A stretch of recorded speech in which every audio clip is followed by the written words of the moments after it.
Sandiwara Radio, Saur Sepuh dalam kisah Telaga Rena Mahawijaya.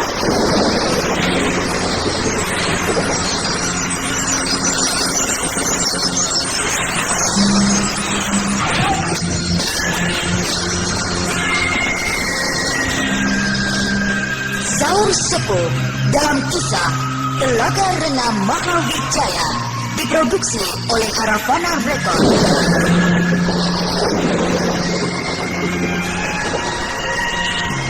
Naskah karya Niki Kosasi, hiasan musik dan sutradara Indra Mahendra.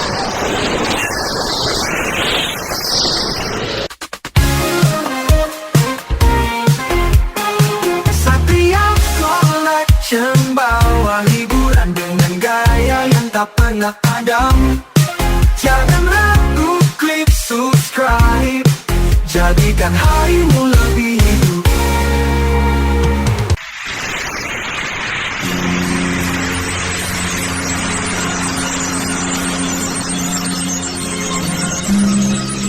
Telaga Rena Mahawijaya pada babak pertama ini menampilkan Ferry Fadli sebagai Brahma, Eli Ermawati sebagai Mantili, Iwan Kamajaya sebagai Panglima Ringkin, Ape Burhan sebagai Ranggaweni, Bambang Prayitno sebagai Abilawa, dan Sofiana sebagai Barda.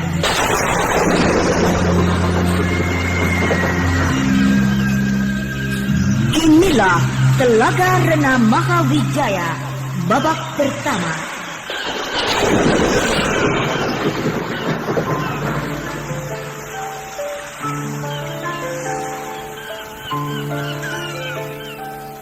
Pada episode yang lalu, yang berjudul Kembang Gunung Lawu, dikisahkan orang-orang Pajajaran telah berhasil melaksanakan pekerjaan tahap pertama, yaitu mendirikan sebuah ibu kota kerajaan yang kemudian diberi nama Pakuan Pajajaran, lengkap dengan keratonnya yang indah dan megah yang diberi nama Sri Bima Untarayana Madura Suradipati. Tegal Paku Jajar, sebuah dataran yang sangat subur, yang berupa hutan pohon paku yang sangat luas itu. Dulu sunyi dan lenang, kini telah menjelma menjadi sebuah ibu kota kerajaan yang padat dan ramai. Maka lenyaplah nama Tegal Paku Jajar, berganti nama menjadi Pakuan Pajajaran. Itulah ibu kota kerajaan Pajajaran yang baru, ciptaan Prabu Siliwangi.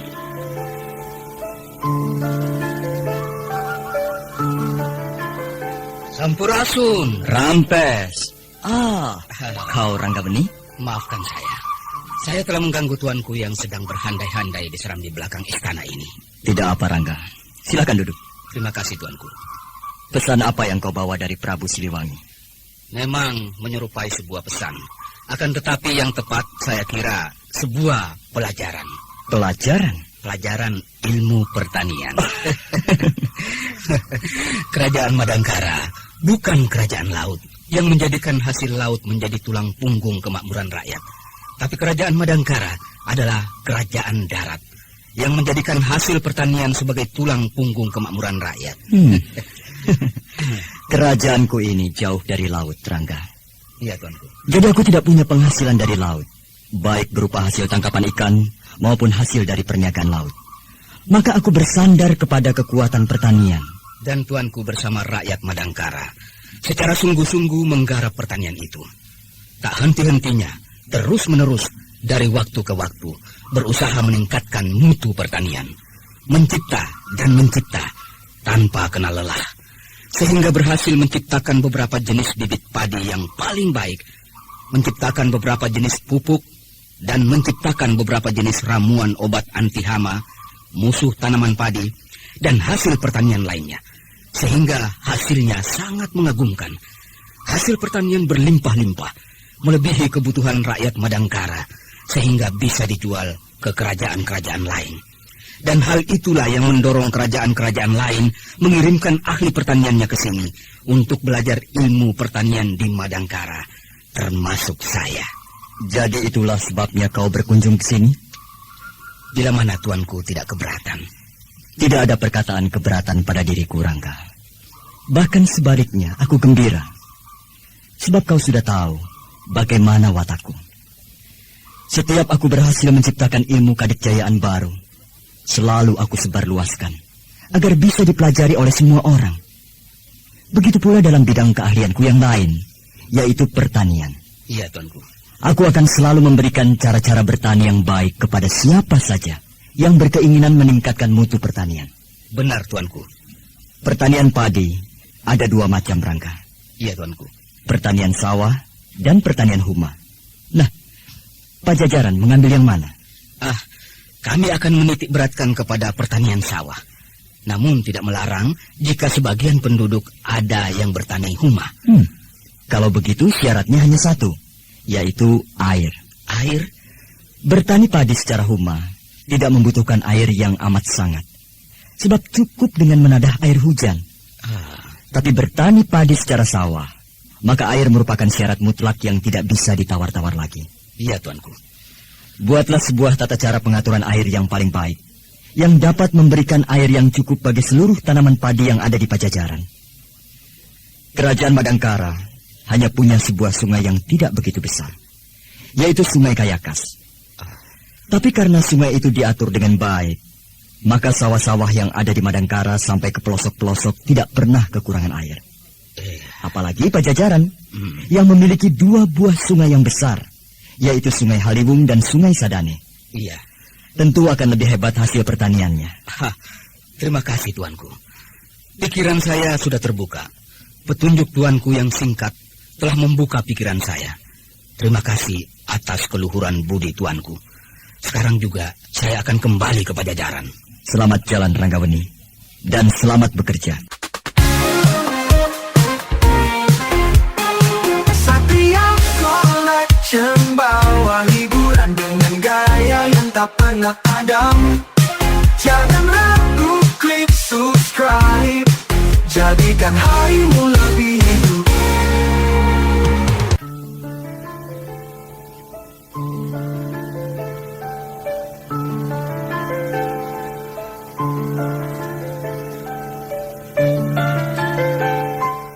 Kakang Brahma, Mantili. barusan saya melihat Ranggawedi keluar dari gerbang keraton menunggang kuda. Apakah dia habis berkunjung kepada Kakang? Iya, dia minta sedikit petunjuk tentang pertanian.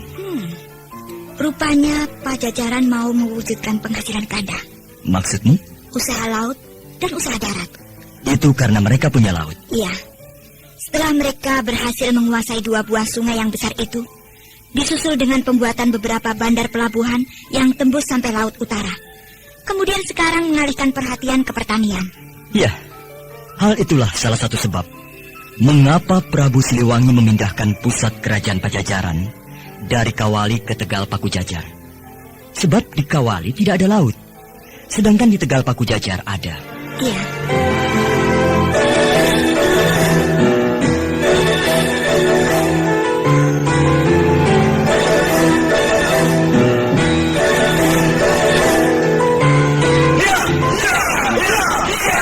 Berhenti. Masih ada beberapa yang berbuat salah. Ingat, melakukan sikap kuda-kuda tidak boleh bersamaan dengan sikap kedua tangan. Sebab inilah keistimewaan jurus dasar Aji Tapak Saketi. Siapa yang tahu kenapa harus begitu? Saya memancing perhatian musuh kepada kuda-kuda. Ya, kau benar. Karena itulah yang membedakan jurus-jurus dasar Tapak Saketi dengan ilmu silat lainnya. Yaitu, kalau ilmu silat lainnya di dalam melakukan sikap jurus, langsung dalam sikap yang benar. Kuda-kuda dilakukan dengan sikap tubuh lainnya secara serempak. Tapi kalau kita tidak lakukan sikap jurus pancingan, kuda-kuda dilakukan, maka musuh akan bernafsu untuk menjatuhkan kuda-kuda kita. Padahal kuda-kuda kita itu salah. Begitu musuh menyerang kuda-kuda, maka dengan mudah kita menjatuhkan musuh, hanya dengan sedikit merubah kuda-kuda. disusul oleh serangan tangan yang datang kemudian. Maka musuh menjadi tidak berdaya. Paham? Paham. Ya, mulai lagi. Diulang seperti tadi. Guru. Barda, ada apa? Di luar ada tamu aneh, Guru. Tamu aneh? 5 orang pemuda duduk bersila, berderet di halaman depan padepokan perguruan kita ini, Guru. Kau tanya, apa maksud kedatangan mereka? Hamba tidak bertanya apa-apa pada mereka, Guru. Loh, kenapa? Hamba khawatir terjadi keributan, Guru. Takut-takut kalau mereka murid-murid dari perguruan lain yang bermaksud akan menguji perguruan kita, Guru. Menurut kau mereka duduk bersila? Betul, Guru. Nah, berarti sikap mereka bukan sikap permusuhan. Sebab kalau bersikap permusuhan, tentu berdiri tegak sambil bersikap menantang. Tapi, Guru, Pakaian mereka bagaimana? Apakah berpakaian secara rakyat Madangkara atau dari kerajaan lain? pakaiannya agak berlainan, Guru. Baru kali ini hamba melihat tata cara berpakaian seperti itu, Guru. Bagus atau jelek? Pakaiannya cukup baik, Guru. Kain celana, kain baju, kain sarung, dan ikat kepala mereka dari bahan yang bagus, Guru. Tapi keadaannya agak kotor dan kumal. Nampak kalau mereka telah melakukan perjalanan jauh, Guru. Baik, aku akan lihat siapa mereka. Kalian semuanya terus latihan. Dipimpin oleh Barda. Sandiwara Radio ini masih Anda dengarkan di channel YouTube Satria Collection. Jangan lupa tekan tombol like dan subscribe.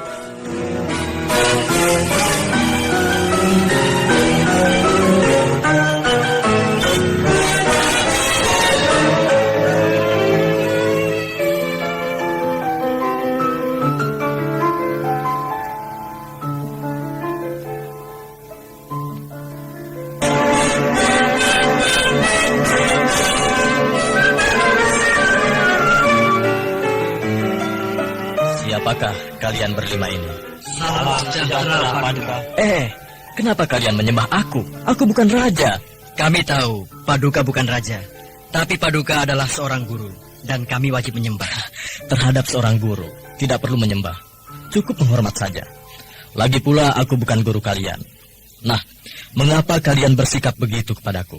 Kami berlima berkeinginan menjadi murid Paduka. Siapakah kalian berlima ini? Dan berasal dari mana? Sebab terus terang, aku agak bertanya-tanya. Karena cara kalian berpakaian berlainan sama sekali dengan kami, bangsa Madangkara. Bahkan semua bangsa yang berada di wilayah Kulon. Maksudku, aku tahu semua bangsa-bangsa di wilayah Kulon dalam tata cara berpakaian. Nah, kalian berbeda sama sekali dengan kami. Apakah kalian para pemuda dari tanah seberang? Misalnya dari Swarnadipa, atau dari kerajaan Samudra Pasai, atau dari kerajaan Malaka, atau dari kerajaan Lambung Mangkurat, dari kerajaan Dompo, atau Campa, atau dari mana? Kami dari dekat-dekat saja, Paduka. Dari dekat? Kami dari wilayah Wetan bagian tengah. Wilayah Wetan bagian tengah? Iya, kami rakyat kerajaan Mataram. Kerajaan Mataram? Benar, Paduka. Sebentar. Aku jadi bingung ini. Sebab setahu aku, kerajaan Mataram sudah lama tidak ada. Sudah lenyap 4 abad yang lalu. Kemudian, apakah sekarang berdiri lagi? Tidak, Paduka. Lalu, kalian mengapa menyebut diri kalian sebagai rakyat Mataram? Kami adalah keturunannya, Paduka. Keturunan rakyat Mataram. Keturunan yang kesekian. Lalu maksudnya datang kemari. Ada perkara apakah? Kami diusir, Paduka. Diusir? Iya. Diusir oleh siapa? Kami diusir oleh Raksa Dewa. Siapa Raksa Dewa itu? Dia adalah seorang bangsawan dari Swarna Dwipa yang mengaku keturunan langsung dari Prabu Bala Putra Dewa, keturunan dari Sailendra. Wah, aku jadi bingung ini. Jalan pikiranku jadi ruwet. Lebih baik kalian ikut aku ke keraton. Ke keraton? Ya, kalian harus menceritakannya kepada Tuanku Brahma, raja kami. Sebab raja kami memiliki pengetahuan yang sangat luas. Mudah-mudahan beliau juga paham tentang masa lalu keturunan Sailendra. Oh, kami merasa sangat bahagia.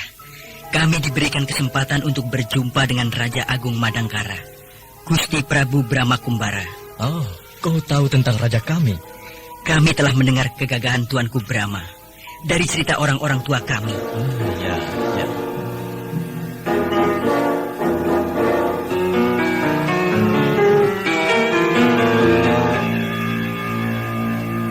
Adakah kelima pemuda itu menyebut keturunan seseorang? Tidak, tuanku. Mereka hanya menyebut dirinya keturunan rakyat Mataram. Bagaimana sikap dan tindak tanduknya?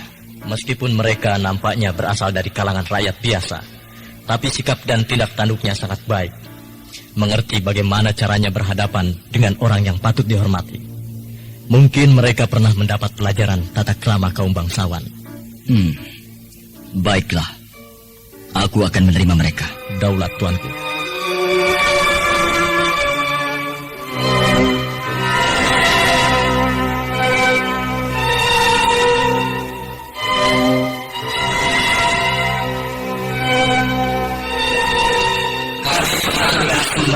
Ke bawah duit tuanku yang agung. Sembah kalian aku terima. Daulat tuanku. Tapi jangan sebut aku Raja Agung. Sebab aku raja biasa. Raja kerajaan kecil. Sangat jauh bila dibandingkan dengan Majapahit dan Pajajaran yang besar dan megah. Seorang raja yang menjadi raja di sebuah kerajaan kecil atau kerajaan yang besar tidak menjadi ukuran bagi sebutan Raja Agung. Meskipun kerajaan Madangkara ini sebuah kerajaan kecil, akan tetapi tuanku telah menunjukkan sifat dan kepribadian yang sangat agung. Untuk itu, kami tetap memandang tuanku sebagai raja yang agung. Bicaramu sangat fasih, anak muda. Siapa namamu? Nama hamba Abilawa, tuanku. Lalu temanmu yang 4 orang ini? Hamba bernama Daksinapati. Hamba bernama Raganata. Hamba bernama Anggada. Dan hamba bernama Kapisraba. Nama-nama kalian amat gagah. Sesuai dengan tandang kalian yang masih muda. Gagah dan perwira. Lalu apakah kalian berlima tergabung dalam satu kesatuan pasukan perang? Tidak, tuanku. Kami berlima hanyalah merupakan teman sepermainan di desa kami. Kami adalah hanya anak-anak petani. Aku sudah mendengar laporan dari Panglima Ringkin. Oh, Panglima? Kenapa kau terkejut? Hamba tidak menduga sama sekali bahwa guru besar perguruan Aji Tapak Saketi adalah seorang panglima perang. Sebab beliau nampak amat sederhana. Panglima Ringkin memang gemar menghimpun anak-anak muda. Itulah makanya dia mendirikan perguruan yang dia beri nama Perguruan Aji Tapak Saketi. Rajin sekali. Seorang panglima perang masih menyempatkan diri giat di dalam urusan kaum persilatan. Nah, aku sudah mendapat laporan dari Panglima Ringkin tentang kalian berlima yang datang ke perguruan itu. Daulat, tuanku. Kami mohon ampun bila mana kedatangan kami telah menimbulkan kerepotan. Hal itu tidak menjadi masalah bagi kami. Namun aku ingin bertanya, dorongan apakah yang membuat kalian datang di kerajaan Madangkara ini dan langsung mengunjungi perguruan Aji Tapak Saketi? Kami berlima dengan sengaja berkunjung ke sini dengan tujuan ingin mempelajari pelbagai ilmu kadikjayaan. Lalu mengapa kerajaan Madangkara yang menjadi tujuanmu? Ini adalah atas anjuran orang tua kami. Kenapa orang tua kalian menyuruh kalian datang ke sini? Menurut orang tua kami, kerajaan Madangkara adalah gudangnya ilmu kadikjayaan. Di kerajaan Madangkara penuh dengan tokoh-tokoh yang sakti mandraguna, yang memiliki pelbagai ilmu kadikjayaan tingkat tinggi. Itu tidak benar, anak muda. Sebab tokoh-tokoh yang sakti mandraguna terdapat di mana-mana. Juga ilmu kadikjayaan tingkat tinggi ada di mana-mana. Tapi kami yakin, Paduka, pilihan kami tidak akan meleset. Baiklah, itu hak kalian. Sebab tidak ada larangan yang menentukan seseorang untuk menuntut ilmu kepada siapa dan di mana. Hamba menghaturkan terima kasih, Paduka. Namun ada yang lebih penting dari itu semua, yaitu tentang asal-usul kalian berlima. Daulat, tuanku. Satria Collection bawa hiburan dengan gaya yang tak pernah padam. Jangan ragu, klik subscribe, jadikan harimu lebih hidup.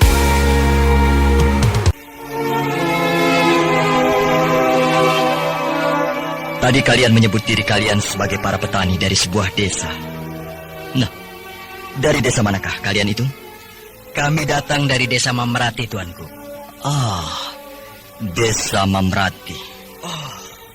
Rupanya tuanku mengenal desa kami. Tentu saja. Sebab desa Mamrati adalah bekas ibu kota kerajaan Mataram yang didirikan oleh Prabu Rakai Pikatan, Raja Mataram yang ke-6. Oh, tuanku bertutur amat tepat. Aku pernah mengembara ke sana. 1 tahun aku menjelajahi pegunungan Dieng dan pernah singgah di desa Mamrati. Tapi waktu itu kalian masih kecil-kecil, sebab kejadiannya sudah 15 tahun yang lalu. Pantas orang-orang tua kami sering mengisahkan sepak terjang tuanku yang gagah perwira. Waktu menumpas gerombolan begal tali gumarang di pegunungan Dieng. Iya, ketika itu aku masih muda, seperti kalian sekarang ini. Daulat tuanku. Lantas aku dengar kalian diusir oleh Raksa Dewa yang mengaku keturunan Balaputra Dewa dari wangsa Sailendra. Benar tuanku. Kenapa dia mengusir kalian? Sebab kami tidak bersedia tunduk kepada perintahnya tuanku. Tunduk kepada perintahnya? Iya. Berarti dia telah mengeluarkan suatu perintah.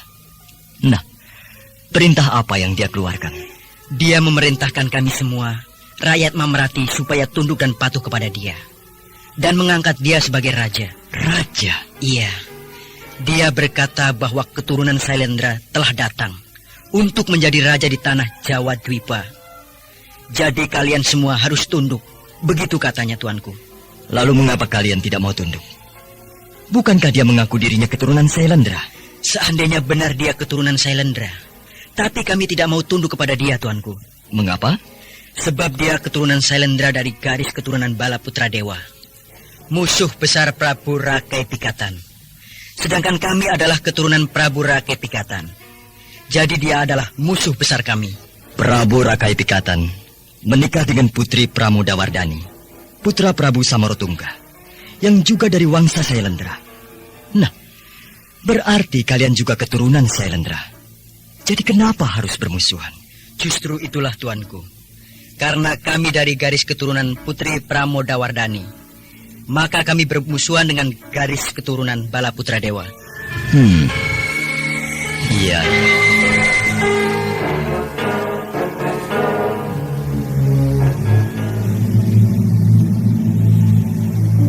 Abilawa. Daulat tuanku. Kalau kedatanganmu dengan 4 orang temanmu itu di Madangkara ini untuk mempelajari ilmu kadikjayaan, kami tidak keberatan.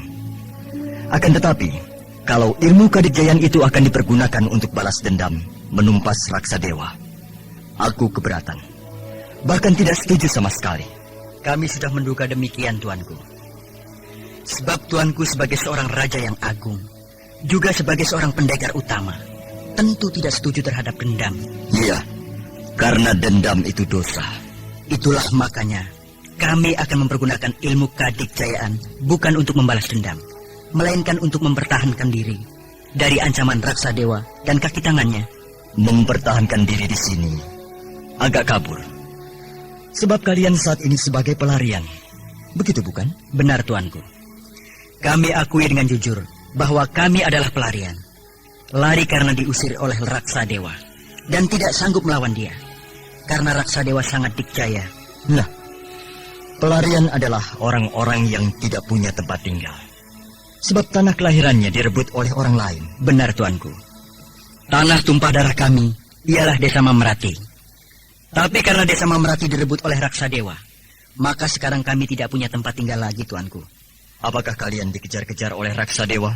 Tidak, tuanku. Setelah Raksa Dewa berhasil merebut Mamrati, lantas kami menyingkir. Dibiarkan begitu saja. Mungkin anggapan dia, kami tidak akan berani kembali untuk melakukan perebutan kembali Mamrati. Kalian sudah tidak punya tempat tinggal, juga tidak dikejar-kejar oleh musuh kalian. Lalu apa maksudnya dengan menyebut mempertahankan diri? Sebab mempertahankan diri artinya kalian punya tempat tinggal dan mempertahankannya dari serangan musuh. Atau kalian mempertahankan diri karena dikejar-kejar musuh. Tapi pada kenyataannya, kedua alasan yang sifatnya sangat penting itu tidak ada pada diri kalian. Nah, bagaimana katamu anak muda? Kami tidak akan merebut Mamrati dari tangan Raksa Dewa, tuanku. Melainkan kami akan membuat daerah baru. Daerah baru itu akan kami bangun sebaik-baiknya. Dan bila Raksa Dewa berwatak serakah, akan juga merampas daerah kami yang baru itu, maka kami akan mempertahankan diri.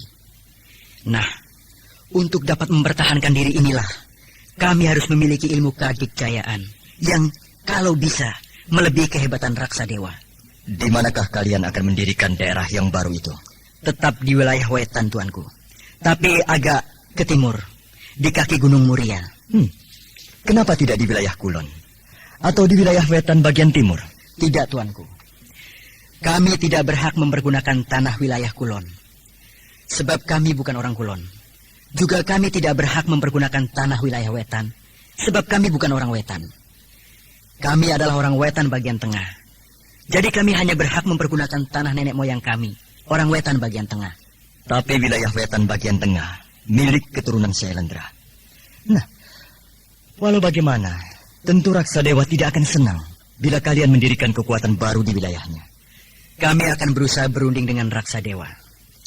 Kami akan mengajak dia untuk hidup berdampingan secara bersahabat. Kalau dia benar keturunan Sailendra, maka dia berhak menjadi penguasa di wilayah Wetan bagian tengah.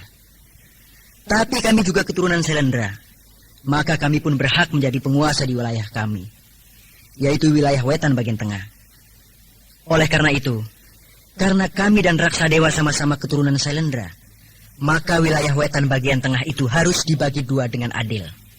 Kalau dia menolak, maka seperti yang kami katakan tadi, tuanku, kami akan mempertahankan diri. Kau pintar bicara, anak muda. Dan itu sudah menunjukkan bahwa kau berbakat menjadi pemimpin. Terima kasih, tuanku. Baiklah, aku mengizinkan kau dan 4 orang temanmu itu untuk bermukim di kerajaan Madangkara ini, guna mempelajari ilmu kadikjayaan. Hamba menghaturkan laksa terima kasih. Hamba atas nama teman-teman hamba, juga atas nama seluruh rakyat keturunan Sailendra, menghaturkan laksa terima kasih atas keluhuran budi tuanku yang agung. Namun patut kau ketahui bahwa mempelajari ilmu kadikjayaan tidak bisa sebulan 2 bulan atau setahun 2 tahun, akan tetapi bertahun-tahun, lama sekali. Nah, berarti kau harus sabar. Tidak boleh tergesa-gesa ingin segera mewujudkan cita-citamu itu. Sebab segala sesuatu yang dilakukan dengan tergesa-gesa tidak akan memperoleh hasil yang sempurna. Apalagi sebuah cita-cita. Karena untuk mencapai cita-cita bukan permainan sulap yang bisa sekali jadi, melainkan harus menempuh perjalanan panjang. Dan perjalanan itu tidak ada yang mulus, melainkan berliku-liku, penuh tantangan, rintangan, hambatan dan gangguan, serta godaan dan ujian. Daulat tuanku, semua wejangan tuanku hamba masukkan ke dalam sanubari hamba, dan akan hamba camkan selama-lamanya. Nah, sekarang kalian berlima, pergilah menghadap kepada Tumenggung Jamali. Dia yang akan mengatur kalian selanjutnya. Daulat tuanku.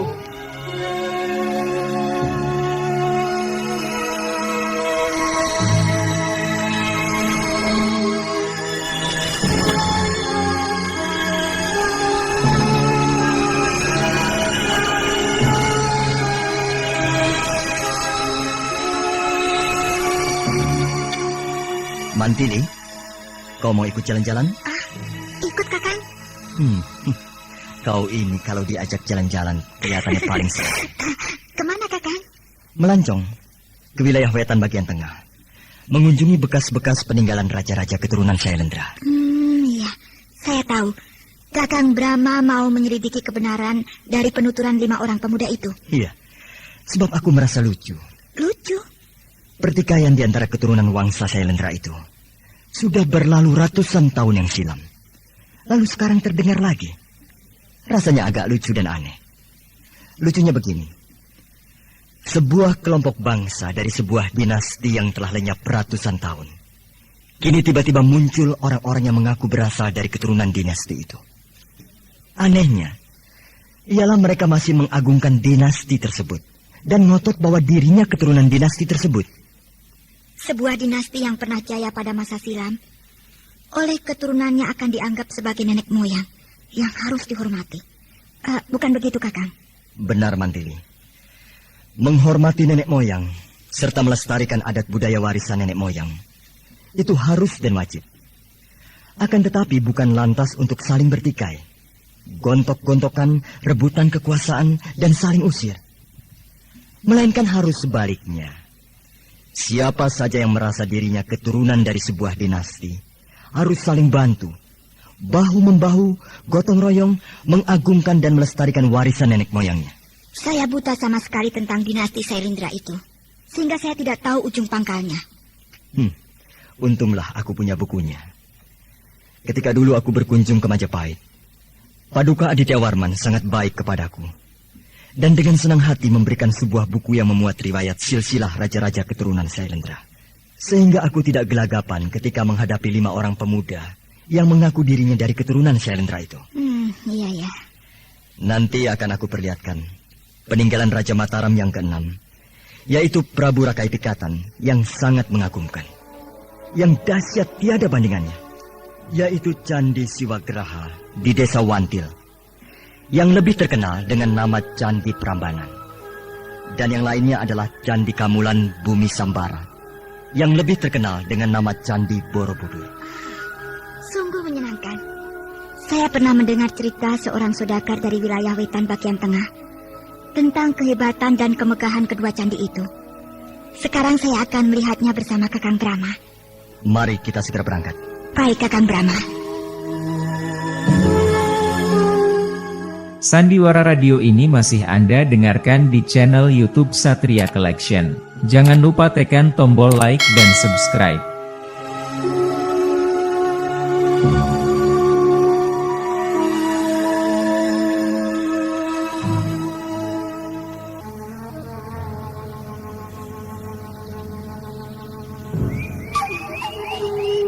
Kakang Brahma, siapakah Bala Putra Dewa itu?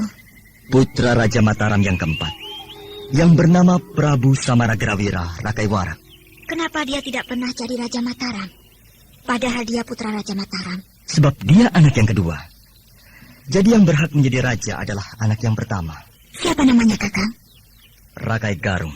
Rakai Garung. Setelah dinobatkan jadi raja, namanya diganti menjadi Prabu Samaratungga. Jadi, Bala Putra Dewa itu adiknya Prabu Samaratungga? Iya, benar. Lalu menurut penuturan 5 orang pemuda itu, Bala Putra Dewa berperang dengan Prabu Rakai Pikatan. Kenapa begitu, Kakang? Iya, karena Prabu Rakai Pikatan bukan putra Prabu Samaratungga. Loh, kenapa dia bisa menjadi Raja Mataram? Sebab dia menikah dengan Pramodawardhani, putri tunggal Prabu Samaratungga. Oh, menantu. Iya, Prabu Rakai Pikatan adalah menantu Prabu Samaratungga. Itulah makanya Bala Putra Dewa merasa lebih berhak menjadi raja. Sebab dia adik Prabu Samaratungga. Jadi pamannya Pramodawardhani. Apakah Prabu Samaratungga tidak punya putra laki-laki? Tidak, Mantili. Anak satu-satunya perempuan, yaitu Putri Pramodawardhani. Seharusnya Putri Pramodawardhani yang menjadi raja atau ratu di kerajaan Mataram itu. Memang. Tapi dia menyerahkan tahta singgasana kerajaan Mataram kepada suaminya, yaitu Rakai Pikatan. Pantas Bala Putra Dewa marah, sebab dia sebagai keturunan Sailendra merasa lebih berhak menjadi Raja Mataram. Iya, perang antara Bala Putra Dewa melawan Prabu Rakai Pikatan. Perang antara keponakan dan paman. Putri Pramodawardhani melawan pamannya sendiri, yaitu Bala Putra Dewa. Saya pikir Bala Putra Dewa itu adiknya Putri Pramodawardhani. Karena dia laki-laki, merasa lebih berhak menjadi raja daripada kakaknya yang perempuan. Bukan. Bala Putra Dewa bukan adiknya Putri Pramodawardhani, tapi paman. Bala Putra Dewa adalah pamannya Pramodawardhani. Iya. Dalam peperangan itu, yang menang siapa, Kakak? Yang menang Prabu Rakai Pikatan. Lalu nasib Bala Putra Dewa bagaimana? Apakah dia gugur di dalam peperangan itu? Tidak, dia tidak gugur, tapi melarikan diri ke Sumatera. Melarikan diri ke Sumatera? Iya. Kemudian menjadi raja di kerajaan Sriwijaya. Wah, enak benar. Kalah perang, melarikan diri, lalu dengan gampang jadi raja. Sebab kerajaan Sriwijaya waktu itu sudah dikuasai oleh raja-raja keturunan Sailendra. Nah, Bala Putra Dewa sebagai keturunan Sailendra dengan mudah bisa menjadi raja di sana. Tapi tidak lama, sebab ibu kota kerajaan Sriwijaya oleh dia dipindahkan ke Jambi. Oh ya? Ibu kota kerajaan dari Palembang dipindahkan ke Jambi, lalu diberi nama baru, yaitu Kerajaan Swarnadwipa. Kalau begitu, dengan larinya Bala Putra Dewa ke Swarnadwipa, berarti riwayat dinasti Sailendra sudah tamat. Dengan kata lain, runtuhnya dinasti Sailendra. Ya, bisa dikatakan begitu. Tapi juga bisa tidak. Maksud Kakang Brahma? Sebab boleh diartikan, dinasti Sailendra pecah jadi dua. Garis keturunan laki-laki yang diwakili oleh Balaputra Dewa meneruskan kekuasaan dinasti Sailendra di Sumatera, yaitu di kerajaan Suwarnadwipa. Sedangkan keturunan perempuan yang diwakili oleh Putri Pramodawardhani tetap berkuasa di wilayah wetan bagian tengah, yaitu di kerajaan Mataram. Tapi keturunan Putri Pramodawardhani sudah tidak murni lagi. Sebab suaminya bukan keturunan darah Sailendra. Padahal garis darah keturunan suami yang lebih kuat. Sehingga boleh dikatakan keturunan Putri Pramodawardhani darah Sailendranya sudah luntur. Sebab sudah bercampur dengan darah keturunan lain. Ya, kenyataannya memang begitu. Jadi menurut saya, kekuasaan dinasti Sailendra sudah runtuh. Karena Putri Pramodawardhani menyerahkan kekuasaan kepada suaminya yang bukan keturunan Sailendra. Iya. Nah, kita sudah sampai di luar kota. Sudah jauh dari keramaian penduduk. Iya, Kakang. Kita harus mempercepat perjalanan. Aku akan mengerahkan ilmu lari cepat yang paling tinggi, yaitu akan mempergunakan ilmu tatar bayu. Lalu, saya bagaimana? Naiklah ke punggungku. Saya akan digendong. Ya. Asik. Saya akan digendong oleh Kakang Brahma. Jangan seperti anak kecil. Sudah punya anak masih manja. Ingat dulu ketika masih kecil, Kakang. Bermain-main di sawah, saya digendong oleh Kakang Brahma. Berlari-lari di pematang sawah. Ayo, lekas naik. Iya. Ya. Pejamkan mata. Iya, sudah.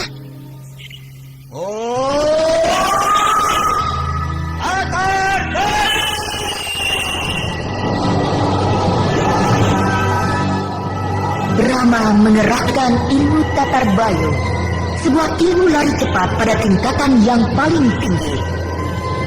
Tubuhnya meluncur dengan kecepatan yang sangat tinggi, melebihi kecepatan suara, seolah-olah terbang membelah angin.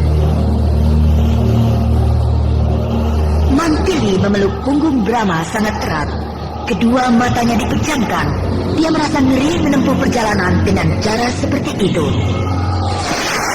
Brahma terus melesat, meluncur membelah angin, melewati gunung-gunung, bukit-bukit, lembah, ngurai, sungai, padang ilalang, gurun tandus.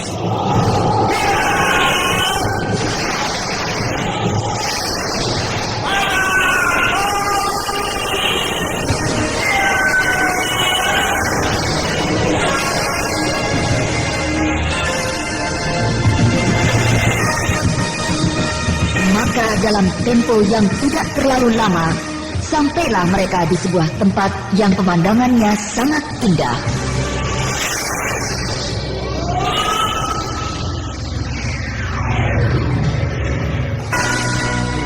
Turun. Sudah sampai? Sudah.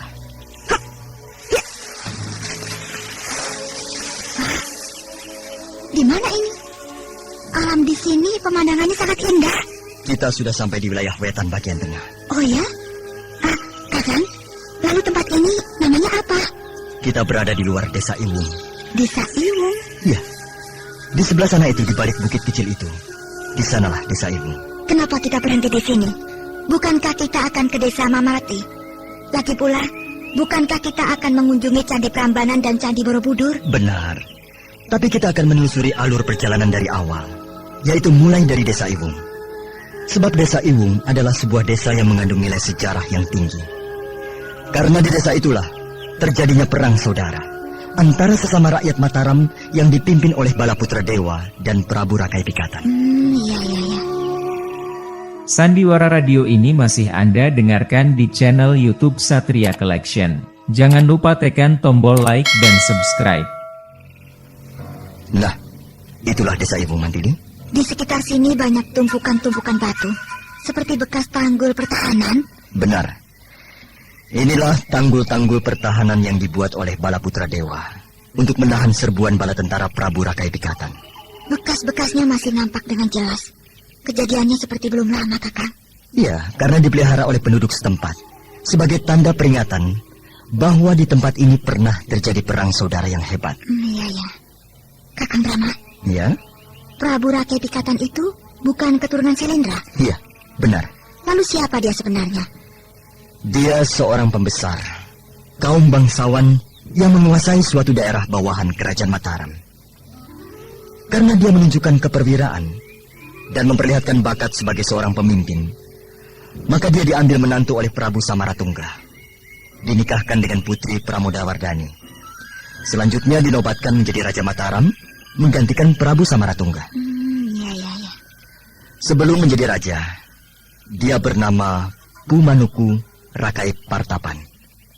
Rakai artinya yang berkuasa, sedangkan Partapan ialah daerah kekuasaannya. Jadi dia bergelar Rakai Partapan. Kalau begitu, nama aslinya adalah Pumanuku. Benar, Mantili. Setelah dia menjadi raja, maka namanya dirubah menjadi Prabu Rakai Pikatan. Rupanya Prabu Samaratungga merasa tidak enak hati kalau menyerahkan tahta singgasana kerajaan kepada anaknya yang perempuan, yaitu Putri Pramodawardhani. Takut banyak menimbulkan sanggahan dan keresahan pada anggota keluarga raja lainnya. Juga para pemuka kerajaan serta rakyat yang kurang setuju kalau yang jadi raja seorang perempuan. Yang paling berhak menjadi Raja Mataram setelah Putri Pramodawardhani ialah Balaputra Dewa, pamannya Putri Pramodawardhani. Sebab dia adalah adik kandung Prabu Samaratungga. Tapi rupanya Prabu Samaratungga tidak mau menyerahkan tahta singgasana kepada adiknya itu. Dia ingin anaknya yang menjadi raja. Tapi repotnya, anaknya itu perempuan. Maka buru-buru dia menikahkan anaknya itu dengan Rakai Pikatan. Maka dia punya alasan untuk menobatkan Rakai Pikatan menjadi raja. Sebab dia adalah menantu, suami anaknya yang derajatnya dan juga haknya sama dengan anak sendiri. Tapi Balaputra Dewa tidak mau menerima kenyataan itu. Dan dia sangat murka. Iya. Dan celakanya, Rakai Pikatan bukan keturunan Sailendra. Sehingga boleh diartikan, perkawinan Putri Pramodawardhani dengan Rakai Pikatan adalah saat runtuhnya kekuasaan dinasti Sailendra. Iya. Kakang Brahma, ada orang di sekeliling kita. Iya. 10 orang laki-laki telah mengurung kita dari segala arah. Siapa mereka? Dan mau apa? Mantili, jangan melawan. Dan jangan bersikap menantang. Diam saja. Kita harus bersikap wajar dan bersahabat. Iya, Kakang. Diam di tempat, jangan lari. Buat apa lari? Memangnya kami maling ayam? Mantili, diam. Iya, Kakang. Bagus. Kalian siapa? Kami pengembara dari Kulon. Nama? Aku tanya nama kalian. Tadi tidak tanya nama kok. Cuma tanya siapa kalian, iya kan? Yang perempuan itu cantik, tapi cerewet. Aku berkata benar kok. Baik, sekarang aku tanya. Siapa nama kalian? Aku bernama Mantili. Dan kakakku ini namanya... Satria. Namaku Satria. Cocok. Kalian bocah bagus. Pantas bernama Satria. Tapi tadi kau bilang kakak. Memang, Satria ini kakakku. Dan aku adiknya. Adik atau kekasih? Adik. Aku kira kalian sepasang kekasih. 2 sejoli yang sedang berkasih-kasihan. Tapi bukan. Hei. Jangan tertawa. Loh, tertawa kok dilarang? Jangan banyak mulut. Ayo ikut. Ikut kemana? Ke markas. Markas? Markas apaan? Kalian ditangkap tahu. Kok ditangkap? Salah kami apa? Aku bilang jangan banyak mulut. Pasukan! Bawa mereka ke markas.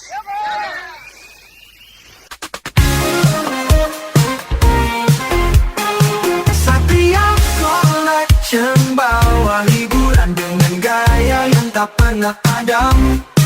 Jangan ragu, klik subscribe.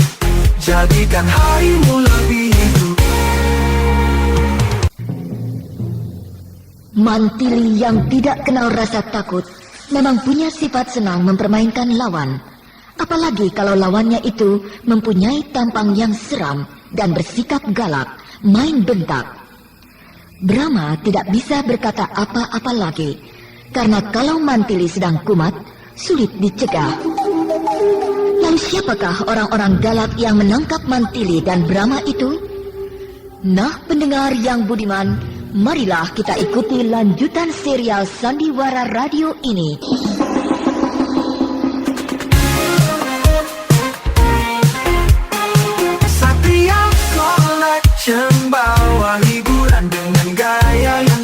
pernah padam.